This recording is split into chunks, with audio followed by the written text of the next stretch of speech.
Okay, let's see if this works. Hello, Scorpio. Welcome to Catalyst Energies and welcome to your astrology forecast for the full moon in Cancer, which is on January 17th, 2022. So we're going to look at the week leading up to that, the second lunar quarter.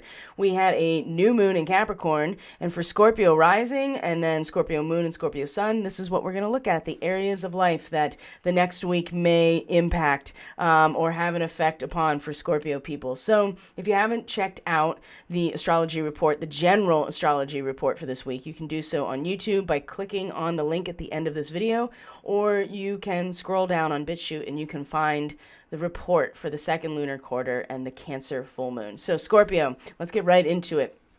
The axis of attention here for Scorpio at this whole lunar cycle, and especially the full moon in Cancer, 28 degrees Cancer, is the axis of the mind and the higher mind. So Scorpio, someone who gets to the bottom of things, someone who investigates, someone who is not satisfied unless you get to the truth of a situation or you get to maximum production of the potential of a relationship. So there's a lot of things about Scorpio, but it's definitely intense and investigative and will get to the bottom of things.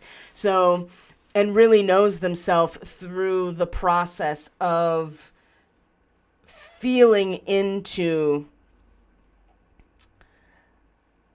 the resources and the potential resources of any kind of relationship. It's the drive. So Scorpio people with Mars and Pluto as your ruling planets or your chart rulers, you can see that there's intensity and there's drive and there is power on all sides. So very powerful and very much guided by a deep feeling and wanting to get to the bottom of something. So when we are talking about the realm of the mind and understanding, knowledge and understanding, this is not difficult territory for Scorpio people because they are driven emotionally and in their feeling and in their spirit to get to the bottom of things. So utilizing the mind and knowledge, research, it's a really big part of the Scorpio aspect. It's just that it is a very strong drive emotionally, intuitively, spiritually that and in the context of relationship itself is what drives the Scorpio person. So, but the realm of mind and higher mind or understanding of both incredibly powerful because we are talking about Capricorn and Cancer. So this has been going on for Scorpio for some time in this realm because of Pluto. It's just coming to a head now because we have the sun here right now. It's going to meet Pluto. It's going to meet Pluto and then have the full moon. So a huge catharsis moment for everybody, especially with Venus that has been very patiently and very with a lot of grace and wisdom, doing an inventory of the aspects of Capricorn that are about security, about institutions, about ambition, and what it takes to succeed, and really the unfolding of the material reality that we call a community. That is, Venus has really been reviewing and being sensitive to the value and worth of all of these different matrices that we could be participating in. And we set some intention already with the new moon. And so for the Scorpio person, what is overhauling and cathartic release and purifying is in the realm of the mind, and in the realm of ideas, concepts, knowledge, how you acquire knowledge, how you process information, reasoning, empirical data, that kind of stuff. And it's Scorpio people, their mind is a steel trap, and it's very cohesive and strong, and it's very connected to a much more community-oriented. It's like Scorpio people, their immediate environment and connections are incredibly powerful. And with the sun here, it's just like, it's just the expression of power. And to have the power struggle with the sun and Pluto at the same time, Scorpio, just be willing to really let go of things that are right in front of you, or are your knowledge base, or even a skill set that it's just time to let go of. But I would say it's more about, for Scorpio, letting go of the frequency band that is attached to the material reality, or the matrix is falling away. And Venus has been very instrumental in having us all be sensitive to what we want to be part of and what we don't want to be part of, and what that feels like in terms of value and worth. So Scorpio, I mean, if you are aware of this is no thing. You've been doing the shadow work. The things that are going to assist or cause tension here are obviously the full moon, because you're going to, through this cathartic release of information, knowledge, or just the frequency band of the reality that you're part of, that is going away. That's going to culminate and show very strongly with the full moon what parts of your belief systems need to be shored up, or are not actually strong enough to hold the intensity of yourself and your intuition and your feeling, the moon, or what belief systems are working, what has really been strong, what do you want to continue to cultivate. That's the thing about the full moon. You'll see a culmination of what you put into play, or what kind of intention you seeded with the new moon, which was to really let something go, let it be purified, because it's rebirthing. And part of this that we can't get away from is the fact that this full moon and the sun and Pluto are at the Pluto return of the US. So, I mean, we are all inextricably linked at this point, personally, to what that represents as well. And for the Scorpio person, it's going to be around the key areas of the mind and the higher mind, and specifically belief systems and meaning, being strong enough to hold the emotional vulnerability and intensity of the Scorpio person at the full moon. Other things that are really strong are that the first quarter moon, and you have Chiron in the 6th house. Truly, Scorpio, the best, you are so well suited in just your natural, distinct, subjective personhood to do the work of the 6th house, because you have the intensity and the urge to get to the bottom of things so much that you are not going to bypass the inner work that needs to be done in the 6th house that usually people do bypass. But you do have Chiron here. And so there has actually been, I think, for Scorpio, trying to help other people with their 6th house stuff, and not actually just being yourself, because you feel guilty or ashamed, or maybe there is some sort of trauma that's triggered for you in this realm. But the moon is like our spark. It was a spark of remembrance of like, oh yeah, that's the spark of divinity within me, right? And remembering that, why you wanted to even be here in the first place, and what brings love to the surface and to be expressed as just being, right? There's nothing attached to it in Aries. So I think this Scorpios had a hard time just being themselves and addressing it toward their own shadow work, their own discipline and self-care, and having the capacity to go into this and really master themselves. I mean, all you have to do is be yourself, Scorpio, and you will naturally just do this. But something keeps pulling us all off of just being ourselves, and it's usually some imposed identity, wounds that are being triggered by all kinds of stuff. And this first quarter moon, I think, was a reminder about like, oh yeah, it's not so much just the ideas, but what am I going to do with them? I'm going to analyze them. What am I actually going to create within myself as a result of them? Where do I find my own spark? And that is in the sixth house, it's just so natural for the Scorpio to be like, okay, I'm going to get at it now, because you just have such a strong urge to like get to the root of something. And you're not afraid to go into your own underworld or go into your own darkness of self and rearrange things. That's so easy.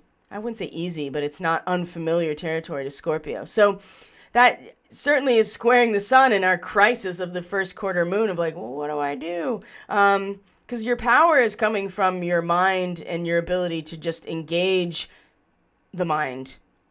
But you're feeling into this spark of like, but how do I actually use that to change my life, right?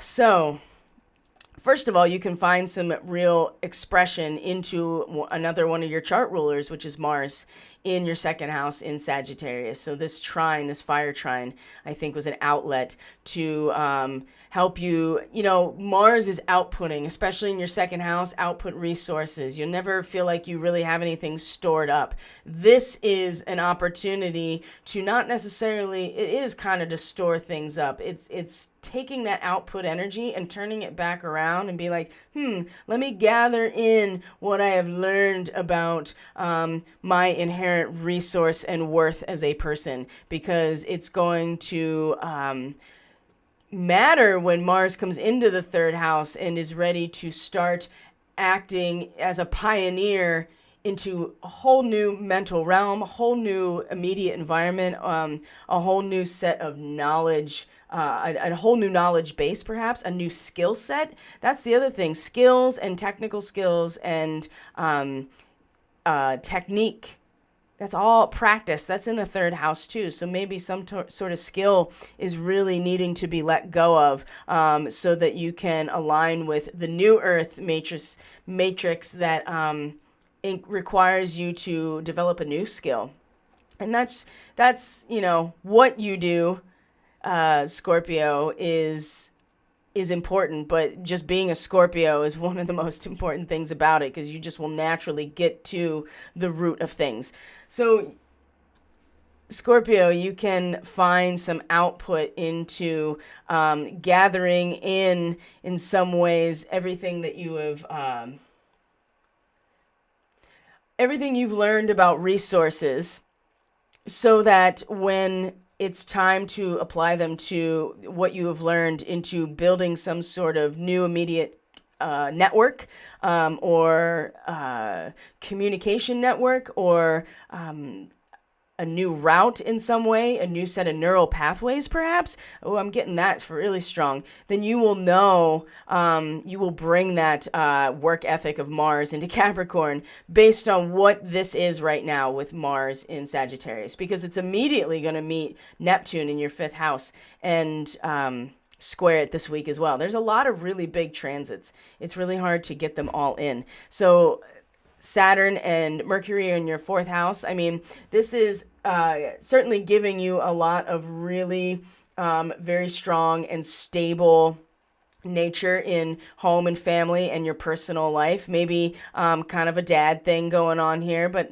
with Saturn. But really, I think in the fourth house, it's just giving you a literal backbone. It's like strengthening your lower back and your lumbar spine in some ways. And it's just like, nope, you're anchored right here. And this is where you are stable and steady in the collective consciousness. And Mercury is like, yep, I can mentally scan everything all at once and just know the entire state of the collective. I think people have been getting incredible insight and clarity and energy and downloads all last week after Mercury came into Aquarius. So just know that it's going to go retrograde this week, okay? And it's going to go back into Capricorn.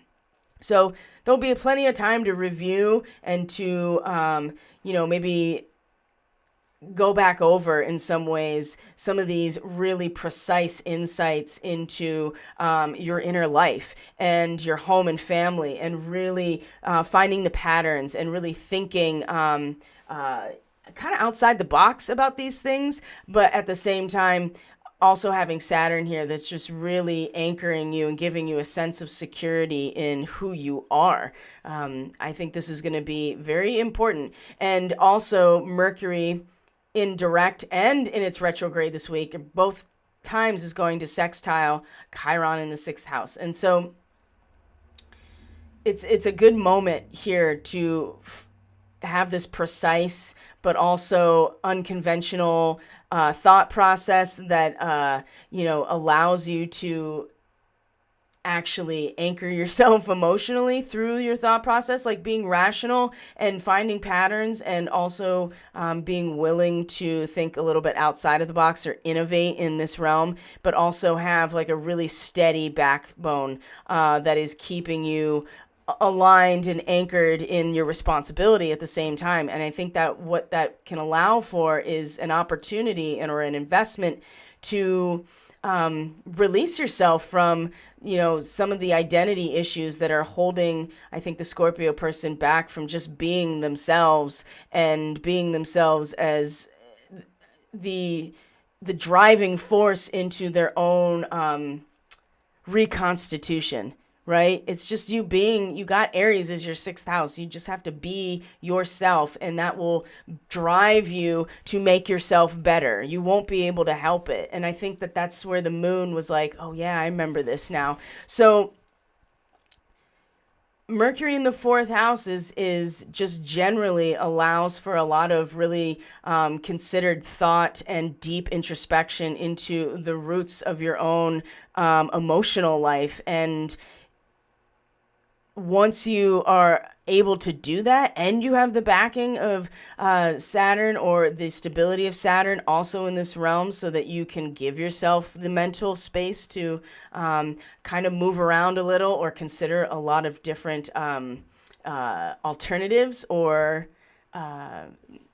outside of the box thinking about this, then you can maybe actually see a lot more clear what are the identities and where they're coming from, because they're likely coming from some old family history or traditions, or maybe even it is coming from like this father thing that's drawing your attention to it in the 4th house right now, that it's so stable and so anchored that there isn't a lot of room for innovation or thinking outside of the box. But ultimately, this combination is an investment into really letting go of and not being distracted by everybody else's piling on about what you should be doing with your time, Scorpio.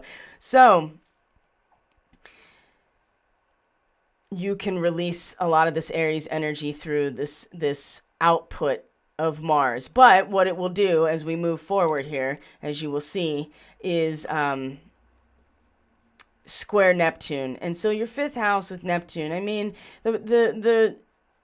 this beautiful, compassionate, spiritual journey that we're all on together, right? Our own resolution in some ways of the age of Pisces with Neptune here is brought right into your own creative process, Scorpio. No doubt about it. It just gets brought right into your own finding of voice. It brings you joy. You feel play. You feel, optimism. You feel passion in a lot of ways by this humanitarian, spiritual journey being brought into how you express yourself, no doubt. And now that Jupiter's here, bam, you get some management here in this realm. And so you can really find yourself starting to want to build more of a spiritual group or be part of one, and certainly to manage resources that allow for you to express the spiritual nature through your own kind of authentic channel that is literally channeling for something much bigger and broader. So that's pretty exciting. But if you're not at the highest with Neptune and Pisces, if you're taken in by propaganda or delusion, or you're just engaged in like addictive behavior or escapism, or even just being really dreamy and not having very many boundaries here, you can easily just kind of get sucked into like glamour and get sucked into false impressions or propaganda, and then identify your own voice with that. And that's kind of the danger here, especially if the Scorpio person is not it just depends on what else is going on that could support or, aggravate that. But Jupiter here is at least stepping in and be like, hey, like I got some, it's like having representation, like an agent, like an agent. That's what Jupiter is here for the Scorpio person. So that's a good thing because it helps you manage your resources in this area, which are incredibly empathic and they're incredibly spiritual and they're really magical. And so it's a really good benefit for Scorpio people, for all of us to have Neptune in your fifth house like this. And so now you have somebody to represent you and represent your creative interests, so you're not getting lost in just the just the direct experience of it. It actually has a direction now. Okay, so why I bring this up is because this is also where Mars is going to square Neptune this week and will sextile the sun. So there is, yes, your resources and you have really been outputting what you identify is yours to output, your resources. And you kind of you've procured in some ways an idea or a supply of resources that you can use later. And so the important thing for Scorpio, I think, is to kind of, not every sign has been like this, but for Scorpio, it's not that this is meant to douse any of your resources. Neptune and Pisces squaring Mars here. It's more to don't. You can fake it till you make it, or you can push out and make the. You can output the energy towards something that is coming, but where you find like a dousing of that fire or of that creative action, especially with Mars, especially in the output of material resources, you may find that it's not going to take the place of being spiritually inspired in a creative way, right? And so that's something that needs to be addressed as well, because this is our last push as Sagittarius with Mars as well. And maybe in this moment you can take the frustration of that square and then you can just address it and apply it in this sextile to the sun, which is very Lyran, by the way. The sun and Neptune are both in Lyran starseed positions. It's going to sextile it, and finding, some power and some personal expression and illumination in your mind, in the ideas, in the technique, in the skill, you're going to, I think it's going to clarify, right, your spiritual journey and your spiritual self-expression, right? You want to be able to be free and able to bring this into its fullness without being stifled, or certainly without forcing anything to happen out of your resource pool, right? You can take that energy and apply it to the illumination of a feeling of participation and dynamic interchange, right? There's still power here, and there's still power for the Scorpio person here in terms of this sextile. So while that's happening, the moon's coming into the 7th house. It'll move through your 7th house, through your 8th house before it gets to Cancer and the full moon. And if we move ahead to that point, Scorpio, we're going to find some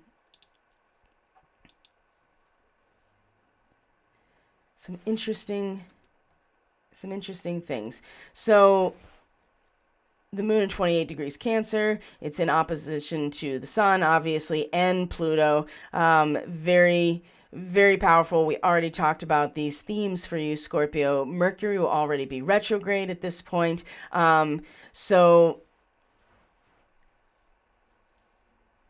Black Moon Lilith, this is where we'll end. Black Moon Lilith is going to be in a square to Neptune as well. And Lilith is in your 8th house, kind of like the last primal expression of all that time that we've been in Gemini, which is the realm of the mind and ideas and concepts. And for a Scorpio person to have your 8th house be characterized by Gemini is just, really explains a lot about the Scorpio person. because the realm of the abyss and getting to the bottom of things is addressed in a purely, mercurial way. And so, because it's the realm that the Scorpio person identifies with themselves. So, of course, they're going to approach these occult subjects or the subconscious or the realm of power dynamics from a strictly mental perspective. So, but there are things still in this whole area that we've gone through for the last 18 months at a soul level, and whatever's left over is coming out through Black Moon Lilith. And see, for the Scorpio person, this is in square to Neptune in the 5th house. And so something in terms of what you have produced in relationships, what is going on in the subconscious, what is going on in the shadow, that is created in your contracts, your relationships, your commitments, Scorpio, it's going to be heard no matter what. And this is very tumultuous, and it can be a very kind of like an upheaval, especially if we are trying to squash Lilith and not let this primal and prime example or the original blueprint of the sacred feminine. She will be heard. The earth will be heard, right? This is something deeper than even our own individual subconscious. This is our connection to the wisdom of the planet herself. And she will be heard, and she will find an expression. And this has something to do with what's going on in the shadow and in the underworld for the Scorpio person, in the realm of shared resources. This is directly connected so strongly, Scorpio, to this catharsis in the realm of your mind, and in your thought process, because it is in that area that there is something hiding and lurking that just really is ready to be released on many levels. Now, again, it's going to cause some friction here with this much, like, I don't know, it's very, I get the sense that it's kind of like this fantastical and mystical, beautiful, creative, expression of self, and very humanitarian and spiritually just so Pisces. But it's the tendency here is to be just lost in la la land, and not and like I said, Jupiter here is great for Scorpio. You can just get lost in the woo through your own expression, right? Through your own joy. And this is like just being blissed out. Like, that's what I'm trying to say. And so something may be interrupting that bliss, all right? But what we didn't see earlier, if we go back a week, again, Scorpio, we're going to find here that, hopefully, if you look closely, this is in square to Saturn in your 4th house. And so while there is still this primal expression here in the realm of the underworld and the shadow for Scorpio people, and the realm of shared resources and cooperation, all of those things for the Scorpio person, that whatever is left at the dregs for all of us is coming out from this area, which is very intense, but is perfect for the Scorpio person to be experiencing at the moment. And it's something about Saturn that is going to anchor the Scorpio person into their self-esteem, into their emotional security, and to allow for this process to begin, right? Of Lilith demanding to be heard, this aspect that's so much deeper than even our own, we didn't even know was there, and didn't even know that there was, but there's so much power here, and it's going to start emerging. So allow your mind to be settled into where the family and the emotional relationships that hold you, and the collective consciousness itself, because this is Aquarius, to allow for a very powerful but really necessary expulsion out of the dark shadows for the Scorpio person, because you'll be better off for it. Honestly, we all are, but it's in a realm that could be a little too intense. But as a Scorpio person, if you just let go of whatever imposed identity is keeping you from just being your Scorpio self, you will be naturally drawn to working with any crisis that arises, because you know that that is where real power comes from, is resolving that crisis, resolving and bringing together the duality. That's the nature of the power of Scorpio in the 8th house. So my friends, I am going to leave it there. That is a lot of information. If you are interested in reading or any kind of energy work to support your process, if you want to get more information about how to support this work, or just check out the website, follow the links in the description box, and you certainly can stick around at the end of this video and get more information. Thank you so much, Scorpio. Next time we come together like this will be for the Aquarian new moon in February. Until then, have a great week, have a great full moon, and I will see you on the next video.